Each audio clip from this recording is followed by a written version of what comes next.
Grant Robertson. Thank you, Mr Speaker. As other Labor members have done in this debate, I rise to support the first reading of this bill.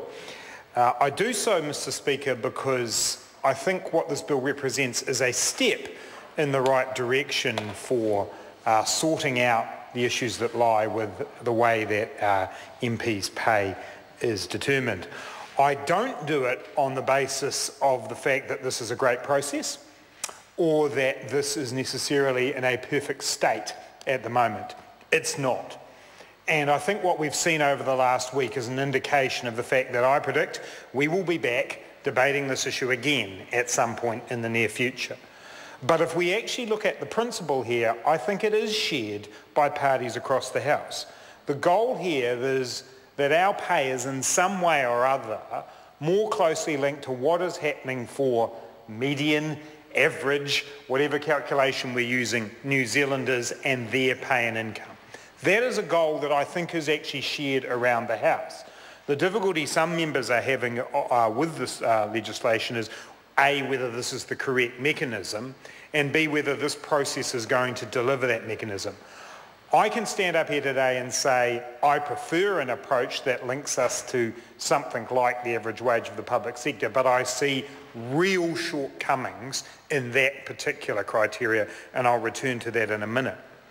But in terms of the process, this has been mishandled by the government. I think we're up to about the 7th or 8th version of the criteria. That's a very hard thing to keep track of, to actually understand exactly where we've got.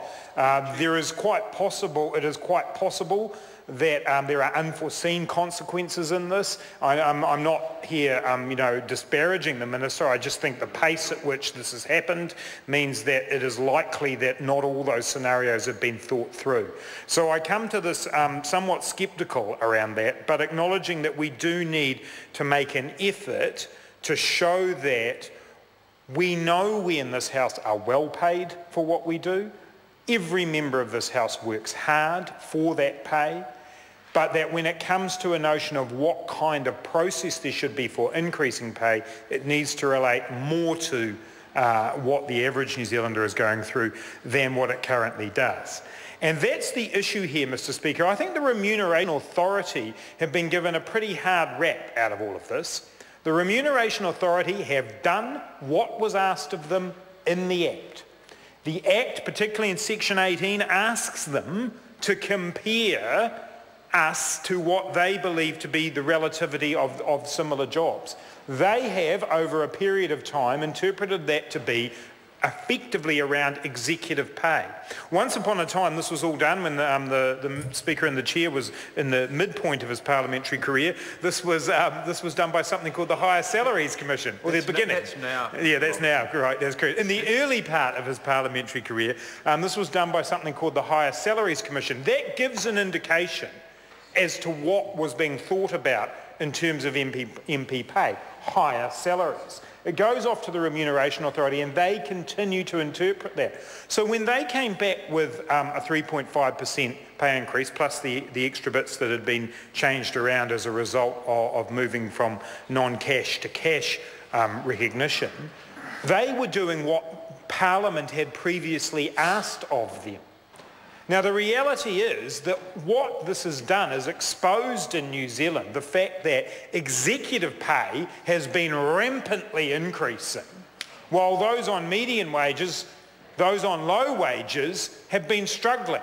That's actually what the 3.5%, 5.5% pay increase has led New Zealanders to realise. So you're in a situation now where the average CEO in a company in New Zealand earns 26 times what the average worker in that firm does. That's increased, I might add, in the last 6 years. It used to be 22 times. It's gone up to 26 times over the last 6 years. Nearly half the population, year on year, doesn't get a pay increase. And they're the factors that people will put their hands up and say, this is not right. So the real underlying issue in this bill, Mr. Speaker, is actually about the inequality in pay in New Zealand. The fact that hard-working people in New Zealand have not seen a pay increase for many years. And today in the House we heard Bill English tell us that once again, people who had been told in the past that they had to tighten their belts, that times were tough, but that there was good times around the corner, that's what Bill English told New Zealanders before the last election. And today in the House, he said that promise is off the table now. Because now we've got low inflation in New Zealand and pay increases can't be justified. New Zealanders were promised before the last election an average pay increase of $6,600 over the next 3 years. And today Bill English wrote that off and said only very moderate pay increases are going to happen. So this piece of legislation tries to go about correcting a problem that is much deeper, Mr. Speaker. It is a problem about the value of pay for New Zealanders. And there was an interesting study by the Productivity Commission released in the last month, which shows that over a 25-year period, pay for New Zealanders has fallen 16% behind productivity increases. Now, we're always told that as productivity increases, so will wages, because productivity will drive more efficient businesses. Well, the reality is that that gap has been created. Now, this is globally now what we're seeing, the retention by capital of wealth away from those who earn salary and wages. And in New Zealand, we now have the evidence and the proof from the Productivity Commission that that is 16% below where it should be. So that's what lies behind the problems that we have experienced in the last few weeks on this issue. Because those on high incomes, they keep going up. Those on middle and low incomes in New Zealand are stuck. And so when our pay is pegged to those on high incomes, naturally New Zealanders will react and will say, what is going on there? That's not the experience I'm having in my community. That is the issue that lies behind this, and of course is not being addressed at all by the National Party side of the House across the economy.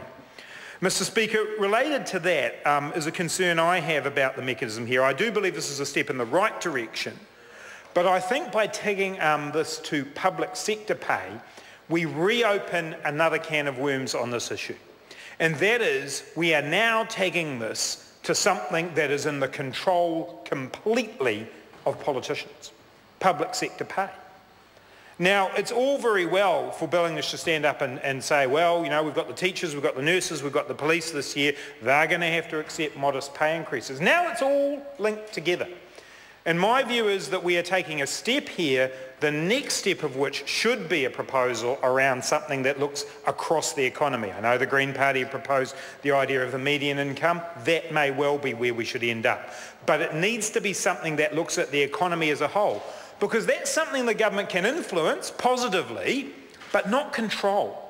And I think we're getting ourselves back. We're going backwards and forwards if you look back over the decades of should politicians be responsible for setting their own pay? No, we need to give that job to somebody else. We give that job to somebody else, we set the criteria, we don't like the criteria, we bring the job back to us again. This is not a sustainable solution. We need a sustainable solution that links this to something that reflects where ordinary, everyday, average, median New Zealanders are. But fundamentally, Mr. Speaker, wage growth in New Zealand is unequal. Executive pay has been bounding ahead while those on real wages, those on median wages, have been struggling. That is the issue this country needs to get its head around. That is an issue the National Party is ignoring. We will support this legislation because it begins the process of more directly linking MPs' pay with what ordinary New Zealanders are doing, but the process around this bill has been flawed, and I predict, Mr. Speaker, unfortunately, this is not the last time this Parliament will need to address this issue.